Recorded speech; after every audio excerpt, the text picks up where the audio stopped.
स्वागत है आपका। एरा वर्ल्ड आपका स्वागत करता है निबंध की एक और श्रृंखला में। आज का विषय बहुत इंपॉर्टेंट है।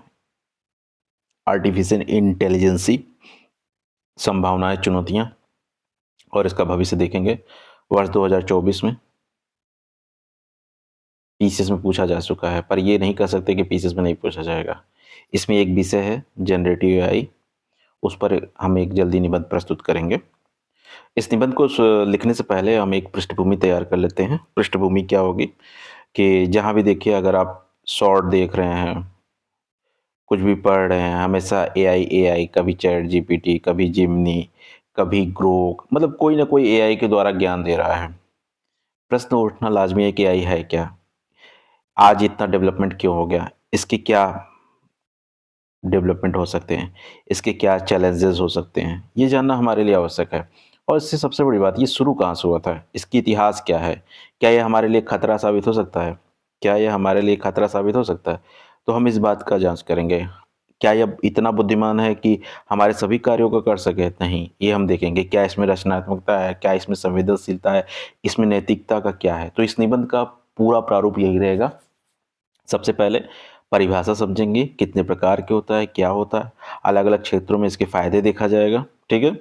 फिर उसके बाद चुनौतियों पे प्रकाश डालेंगे, कौन कौन सी चुनौतियाँ उत्पन्न है, कौन कौन से नैतिक मुद्दे हैं जिस पर हमें काम करने की आवश्यकता है, और इसके लिए हमारे पास क्या मेजर्स हैं, ठीक है। ये पूरे निबंध का स्वरूप यही है। वर्ष 2024 में निबंध पूछा गया था। तो चलिए शुरू करते हैं ये निबंध। ये एक पृष्ठभूमि थी जो निबंध को समझने में आपकी मदद कर सकती थी, ठीक। चलिए, अब प्रश्न ये उठता है कि एआई होता क्या है? तो मैंने पहले ही डिस्कस किया था कि मतलब ऐसा अगर अगर आप यहाँ पे लिखना चाहें तो थ्री इडियट की एक स्टोरी जो मुझे याद आ रही है अभी, जैसे उसमें कहा था कि वो पूछते हैं टीचर की मशीन क्या होता है, तो मशीन जो रेंचो था वो बताता है मशीन एक जिप टाइप है, जो पंखा है चल गया तो मशीन है, ठीक है। जिप ऊपर नीचे तो एक मशीन है। तो उस समय मशीन की परिभाषा अलग थी, पर अगर हम आज देखा जाए तो वही चीज जो है वो हाथ के द्वारा किया जा रहा था या किसी टूल्स के द्वारा, किसी हेल्प के। आज वो अपने आप हो रहा है। तो कितनी बुद्धिमत्ता, मतलब अपने आप, आर्टिफिशियल, अपने आप सोच के अपनी आप क्षमताओं से पंखा अपने आप चल गया। हमें कुछ सोच रहे हैं, हमने कुछ कहा या उससे पहले ही वो रिस्पॉन्स आ गया, तो वो अपने आप हो रहा है। तो ये क्या होता है? एक आर्टिफिशियल इंटेलिजेंस जिसे कहते हैं। मतलब ऐसा कोई काम जो अपने आप करने लगे, आप देख कर सीख कर अपने आप को रचनात्मक निर्णय लेने की क्षमता को डेवलप कर ले, उसे हम एआई के संदर्भ में देखेंगे। प्रश्न ये उठता है कि इतना इंपॉर्टेंस क्यों है कि भाई इस समय क्या है, एआई का मार्केट बहुत तेजी से बढ़ रहा है, लेकिन इसमें कुछ घटनाएं ऐसी आ रही हैं जो हमें देखने पर सोचने में मजबूर कर। 90% से ज्यादा कंपनियां आज एआई का उपयोग कर रही है। हम यही नहीं, गवर्नमेंट भी एआई का उपयोग कर रही है हर चीजों के लिए। चाहे अभी एसआईआर हो, उसमें एआई का उपयोग हो रहा है। चाहे इसमें मतगणना हो, चाहे या इसमें कोई भी प्रशासनिक कार्य हो रहा है, सब में एआई का उपयोग किया जा रहा है कि एआई के माध्यम से कार्य को सरल। लेकिन कुछ घटनाएं घटी, जैसे 56% से ज़्यादा घटनाएं 2024 में ऐसी घटी हैं जो एआई के रहने पर प्रश्न चिन्ह लगा रही हैं, ठीक। अब हम एक और अगले चरण में पढ़ते हैं कि क्या देखते हैं। 233 मामले दर्ज किए गए हैं।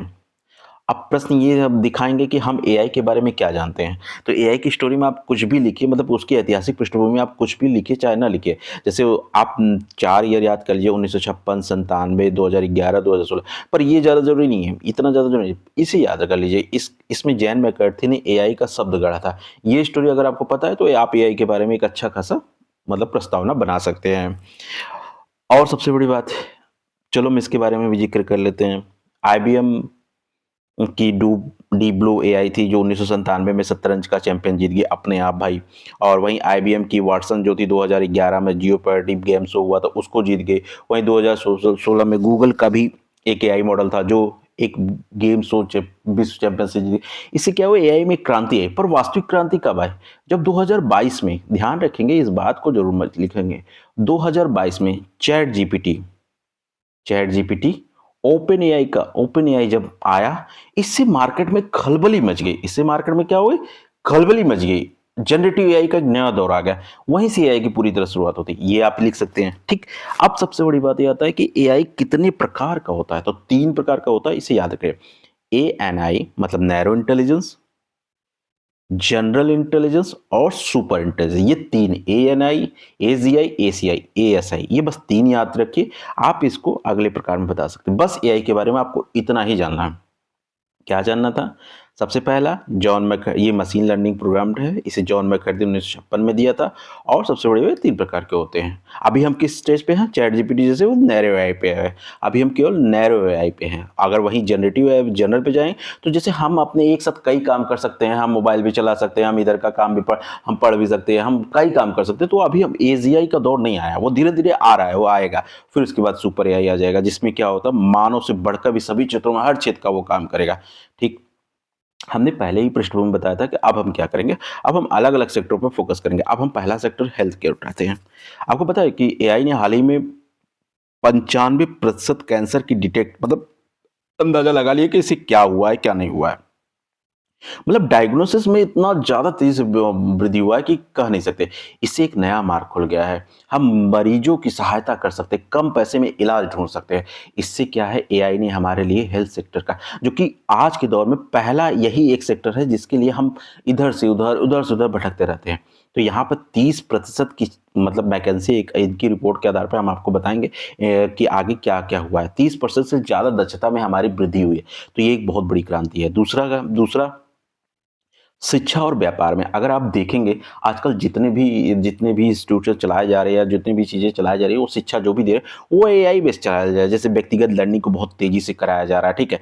अनुकूलित ऐसे कोर्स दिए जा रहे हैं जिसके आप उसके अनुकूल हो, हिंदी में सीख सकते हैं तो हिंदी में। आप यूट्यूब का एग्जाम्पल दे सकते हैं। यूट्यूब पे अब ऐसे फीचर आ गए कि आप हिंदी में सुनना चाहे हिंदी में, इंग्लिश में सुनना चाहे ए। तो ये क्या है, ये एक एआई माध्यम से आ रहा है, ठीक है। तो ये बहुत तेज़ी से हो रहा है और इससे कौशल विकास बहुत है। कोई भी सोचना चाहिए, हमें इतिहास में वैदिक सभ्यता के बारे में चैट जीपीटी के आंसर मिल जा रहा है, ठीक है। आप प्रैक्टिकल एग्जांपल लिखिए जिससे आप बता सकते हैं किस तरह इसका उपयोग हो रहा है। आप अपने दैनिक कार्य में जो भी यूज किए उसे यहाँ पे लिखिए। व्यापार में डेटा एनालिसिस में बहुत तेजी से मदद कर, शेयर मार्केट में देखिए डेटा एनालिसिस करना, पूरे कैपिटल को एनालिसिस कर लेता है। उसके बाद ऑटोमेशन कर पा रहा है और दक्षता में वृद्धि हो रहा है। वृद्धि तो हो रहा है पर इसमें कुछ कमियां हैं, उसके बारे में आगे जिक्र करेंगे। हमने स्वास्थ्य, शिक्षा, व्यापार पे कर लिया। अब थोड़ा परिवहन और पर्यावरण पे आ जाते हैं। परिवहन भी क्या, सेल्फ ड्राइविंग। आज टेस्ला की गाड़ियों का आप इतनी क्षमताएं देख सकते हैं कि भारत में भी टेस्ला ने एंटर कर लिया है, ठीक है। मुंबई में शोरूम खुल चुके हैं, दिल्ली में खुल गए। तो इसका मतलब क्या है, एआई तेजी से बढ़ रहा है, ठीक है। वहाँ इलेक्ट्रिक व्हीकल के साथ जहाँ एआई सेल्फ ड्राइविंग जैसे दुर्घटनाओं को कम कर रहा है और सुरक्षित सिस्टम दे रहा है। ये क्या कह रहा है, एआई ने बहुत तेजी से अपनी क्रांति को बढ़ा रहा है। पर्यावरण में देखिए, जलवायु के परिवर्तन की मॉडलिंग पेश करने में बहुत तेजी है, कार्बन उत्सर्जन में ट्रैकिंग करने में बहुत तेज मदद कर रहा है और सस्टेनेबल समाधान ढूंढ रहा है। आज एआई सस्टेनेबल समाधान ढूंढ रहा है कि हमें ये करना चाहिए, हमें जो टेस्ट हम पिछले 1 वर्ष में 1 साल में करते हैं वो 1 महीने में करके वो दिखा दे रहा है, सारे डेटा की रिपोर्ट दे रहा है। इससे क्या हुआ, मैकेंसी की रिपोर्ट कहती है कि इससे क्या है, परिवहन को एक सुरक्षित बनाने का मार्ग प्रशस्त हुआ है, ठीक है।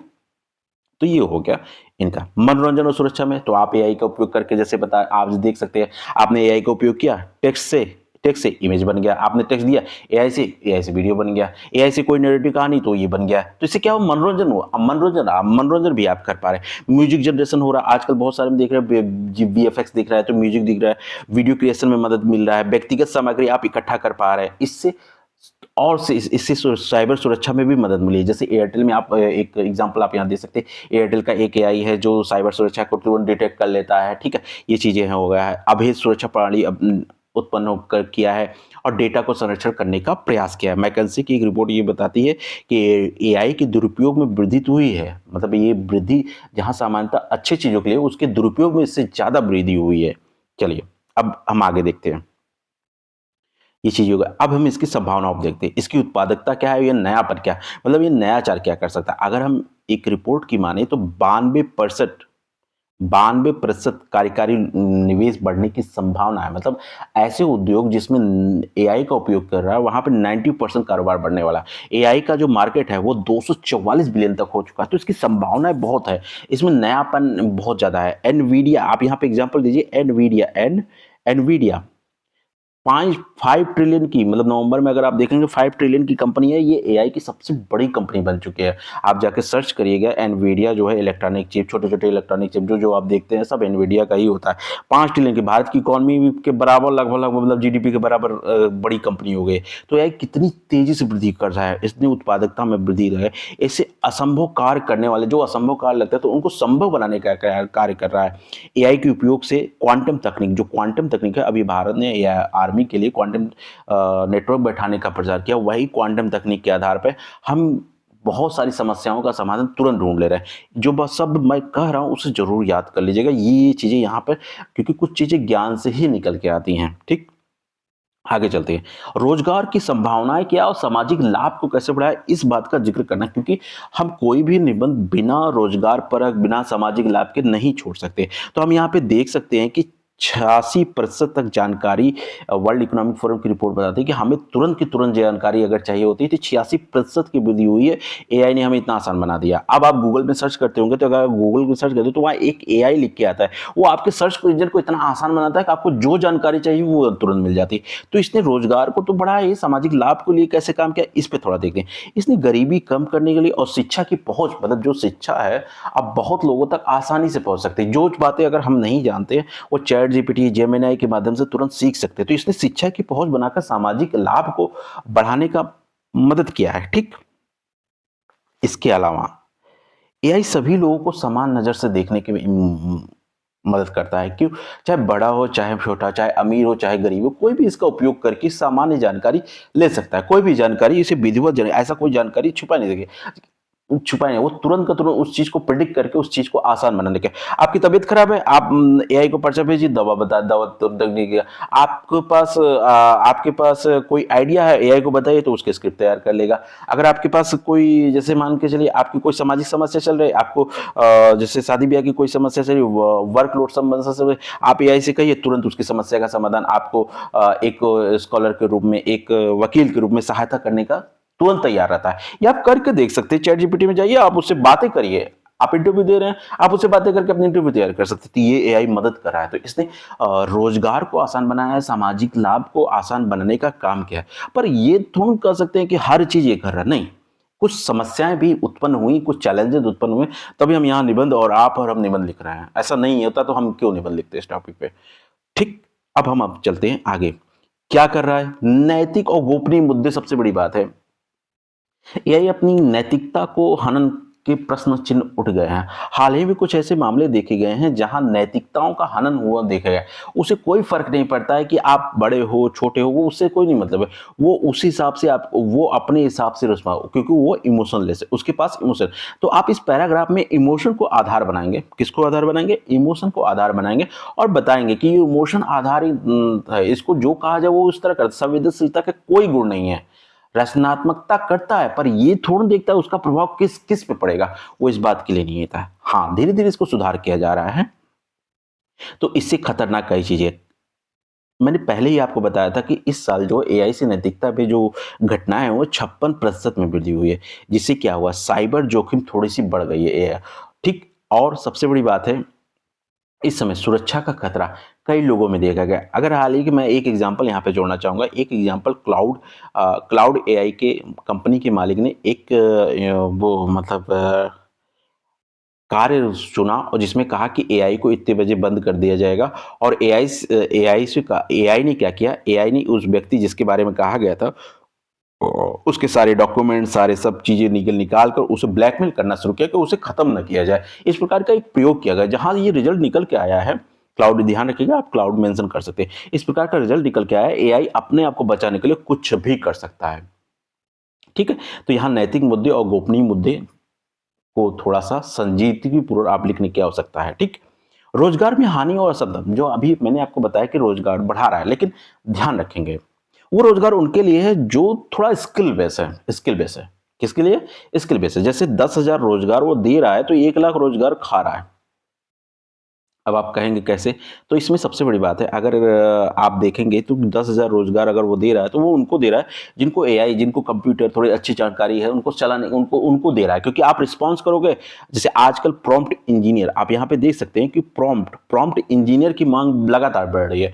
प्रॉम्प्ट इंजीनियर का मतलब क्या होता है? एआई में आप जो लिखते हो कि भाई ये तुम करो, ये ऐसे करो, तो ये वो उस प्रकार से बिहेव करना स्टार्ट। तो इनकी मांग लगातार बढ़ रही है। पर अगर देखा जाए तो ये 10,000 रोजगार प्रॉम्प्ट इंजीनियर की हो रही है, तो इसकी जगह जितने भी लोग हैं, जैसे कोडिंग के, वेबसाइट बनाने वाले, या आपके जो क्या नाम से छोटे मोटे काम हो, जैसे टेक इमेज जनरेटर वाले या डिजाइनिंग वाले, इनके काम तो खा के ना, तो 1 लाख रोजगार तो खा ही गया।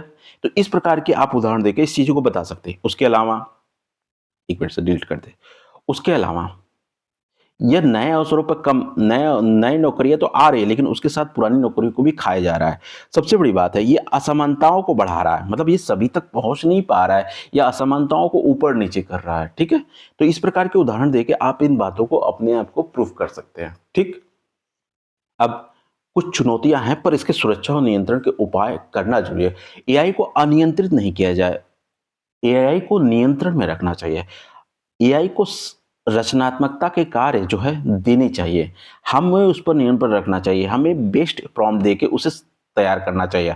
इसके अलावा जैसे मैकेंजी ने कहा है कि एआई एजेंट्स बैरियर लगातार क्या है बढ़ रहे हैं इस समय, और स्टैनफोर्ड ने कहा है कि जो हार्डवेयर की लागत है वो 30% बढ़ गई है।